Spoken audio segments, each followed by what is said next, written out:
Welcome back. Just before the break, we were talking to Shafeen Khan and Amina Khan, and we wanted to talk to little Shaira, but she has been around, so we'll go back to her later, a little later. But right now, Reshna, are you there? Reshna?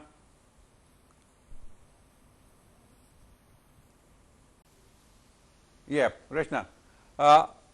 I'm going to show a video of yours about how to register and how to donate.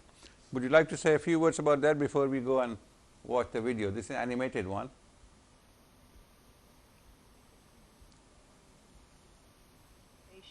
Registration and is a very straightforward process.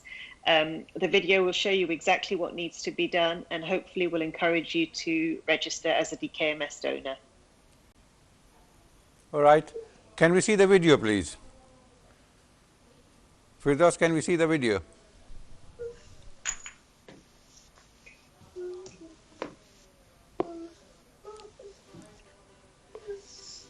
I told you could save the life of someone with blood cancer, would you believe me? All it takes is a cheek swab and a few minutes of your time to register as a potential blood stem cell donor.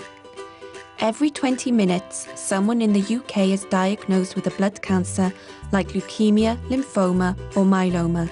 A blood stem cell donation from a matching donor could potentially save their lives. We all have a tissue type that could match someone else's, but with thousands of different tissue combinations, finding a matching donor isn't easy. All it takes to register is a quick swab of the inside of your cheeks. You can register online for a swab kit and complete your cheek sample at home. That's it. You're now on the road to becoming a potential blood stem cell donor. The odds are you may never be called upon, but if you are, that's when you have the opportunity to give someone else a second chance of life. This is done in one of two ways. In peripheral blood stem cell collection, blood stem cells are collected from the donor by removing blood from one arm and running it through a machine to separate out the blood stem cells. The blood is then returned to the donor through the other arm. Around 90% of donations are carried out using this method. This is a non-surgical outpatient procedure and takes around 4 to 6 hours. In bone marrow collection, the blood stem cells are collected from the bone marrow from the back of the hip bone using a special syringe. This procedure is carried out under general anaesthetic. The collection itself takes 1 to 2 hours, and most donors return to their regular activities within a week. This method is only used in around 10% of cases. Our vision is to provide every blood cancer patient around the globe with a matching donor. Do your bit today and take the first step to becoming a potential blood stem cell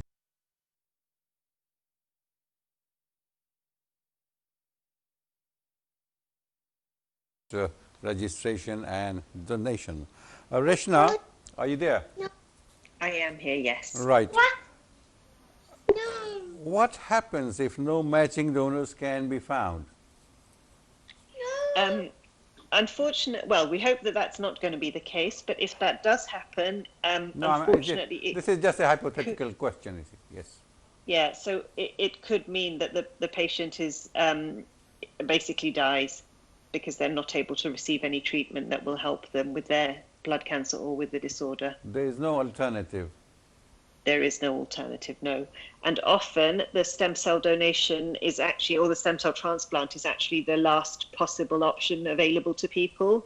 So they will have had chemotherapy, radiotherapy, all different treatments, and then they will be told that the only option now available to them is a stem cell donation. Which is why we're working so hard to try and get as many people to register as possible. Right. What if I am a match for someone? What happens after that? So if you're found to be a match for somebody, you'll be contacted by our medical team, and they will essentially run through some health checks with you and then book you in to have a medical assessment at the hospital where you're likely to be taken to have your blood stem cells removed. Once you've had the medical assessment, as long as everything is okay, you'll then be booked in for the transplant, or not the transplant, sorry, but for your donation. And once that is booked in, you then make your way to the hospital to have the donation. A few days before you're due to have your donation, you're asked to inject yourself with a substance that will help your blood to produce more stem cells. And once you've had these injections, once you then go in to have your donation, the number of stem cells that your body would naturally produce is actually increased. So they're able to take more stem cells than they ordinarily would be able to. Once you've provided the stem cells, it can happen all on the same day. If they're able to take as many stem cells as is required, that's the process completed, and you're then sent home and monitored closely by one of our medical sort of contacts who will check in with you on a weekly basis to make sure everything is okay, that there's been no complications. In some rare cases, you may be asked to come in for a second day of donation. And then once you've done your second day, that'll be the process completed for you. If you are asked to donate by bone marrow, which is something that the patient's team will ask to do, it's not a decision DKMS will make, then as I explained earlier, the process is a little bit longer. You're still asked to take the injections that will help your body produce more stem cells, but then you're booked in to have the operation, and that's generally an overnight stay involved in that process. You'll go in one day, and then you will donate the following day, and then you're allowed to go home after that. Well, what medical requirements are there for donors? So as long as you are healthy, and as long as you yourself are not a sufferer of, that you don't have a blood disorder or you don't have cancer at the moment, you're generally allowed to be a donor. Is there a particular age limit, age bar? There is an age limit. So we at the moment register people up to the age of 55, and once you're on the donor database, you are actually able to register until the age of 61. However, the risk gets a little bit higher the older the donor is, so we try and encourage people not to register too late, and to try and register when they're younger, because they are more likely to get called upon to donate. How do blood stem cells help a person? So effectively, the stem cells are the part of your blood that actually helps your body repair. So if you are ill, or if if you're cut or anything like that, it's your stem cells that sort of work to fight any possible infection or anything like that. So if you don't have enough, say for example, white blood cells, your stem cells are not operating as well as they should be. So in Shahira's case, that's what's happened here. So the reason she needs to have a stem cell transplant is basically for all of her stem cells to be removed from her body and they're replaced by healthy stem cells that have been provided by somebody else. Once she's had that transplant, hopefully she will then be able to sort of, her body will be able to function as any normal healthy person's body is able to function. Is there any relation between the blood group and the matching of the stem cells now? No, there's nothing at all, no. Is it safe in the sense that if I have some health issues, will I be passing on my diseases to the recipient?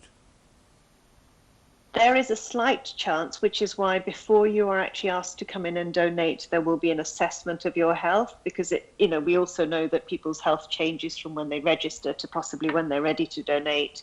So all of that will be checked before.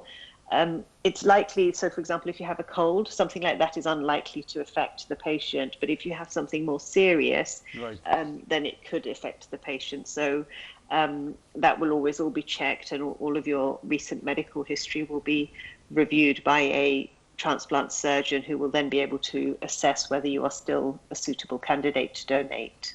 Right. Like a schoolboy, I've been asking you too many questions, but the last one. That's okay.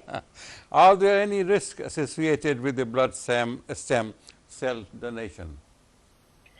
Very little. So depending on which procedure you undertake, you may have some discomfort. And with the bone marrow transplant, there is a slightly longer period of discomfort.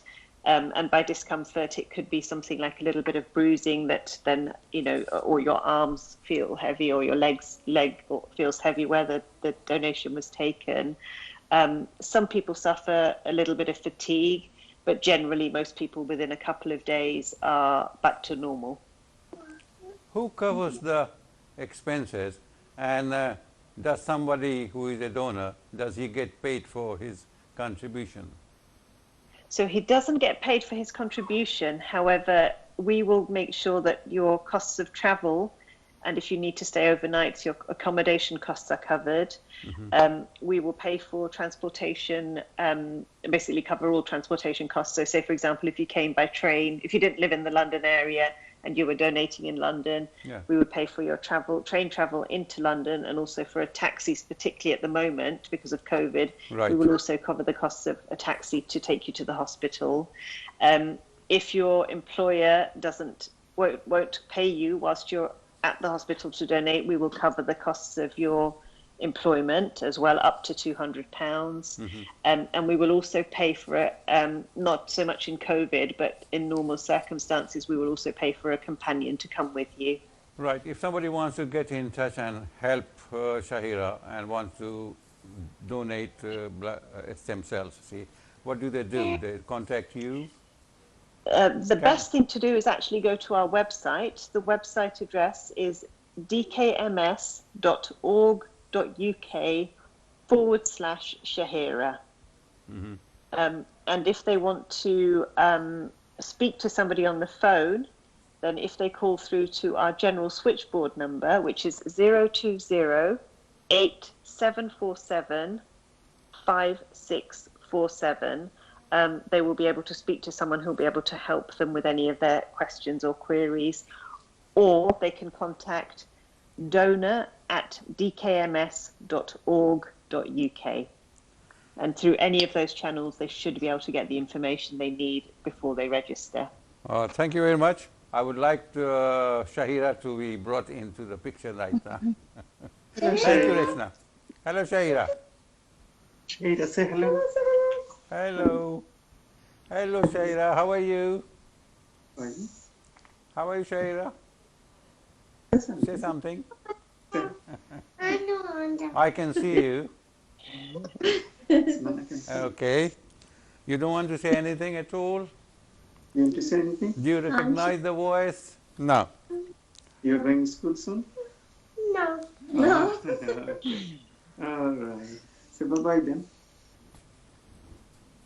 Bye-bye. Yes, Shahira. What do you do all day? Do you play with your brother? What do you like? Right. You like to eat fruit. Did And? you play Lego? You play Lego with who? Oh. Aman, yes. Amina, what does she eat? Any particular food, Shahira? So Shahira likes to eat everything really. She likes to eat fruit, veg. Yeah, she does like to eat some sweets as well. Yeah, I mean, she's not a fussy child, so. But mashallah, she is full of life activity, isn't it? I've seen her playing. She's very active. She's not like as if she's not feeling well or something. Maybe she has bad days or good days, but whenever I've seen her, she is pretty active, right? Yeah. That's a 3-year-old for you. So yes, when you see Shahira in person, as you are now, or in a photo, you don't see herself. Yes, it's only when you know her story, her background, you can see how much she has suffered and still suffering. And we just don't know the future with her. She's mashallah doing very well with all the doctors and the health profession, the hospital looking after. We're very grateful to them, and the treatment she currently takes as well. But with her rare condition, we just don't know how long she'll be. Hence the reason to have this stem cell as soon as possible will give her better quality of life. That's it. Shafin, would you like to say something? Yes, actually, I would like to thank you, DKMS, and other charities as well. And I would like to thank you, NTV. Basically, they, spread the news to the community so we can get a better, database. At the moment is 1% or something in the UK. So Black and Asian minority group is less. So I think this news will spread through the NTV. At the first, broadcasting. Well, we wish the best of luck to you all and Shahira particularly, and we wish that she finds a donor, suitable donor, matching donor, and then she's already very active, and she'll be more active, inshallah. Good luck. Good luck. Okay. And can I talk to Reshna, please? Are you there? Yes, I'm here. Right. Reshna. Yes. I can't see you. No, I'm here, definitely here. Okay.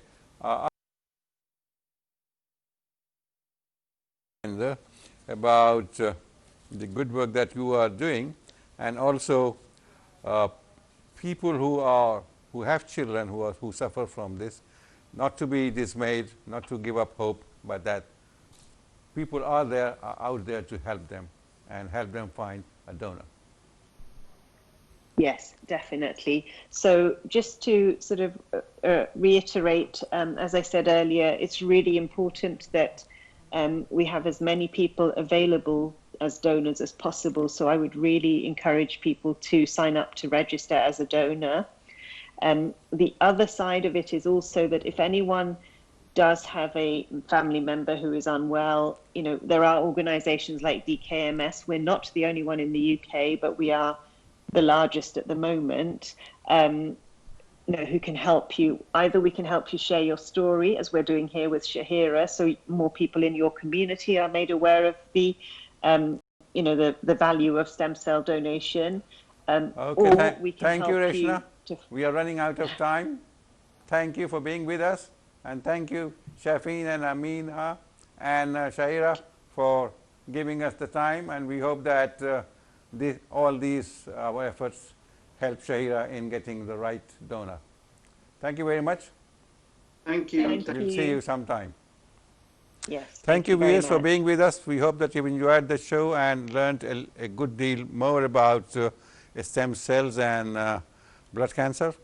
We'll see you again next week, same time, same channel, with a different issue, a different personality.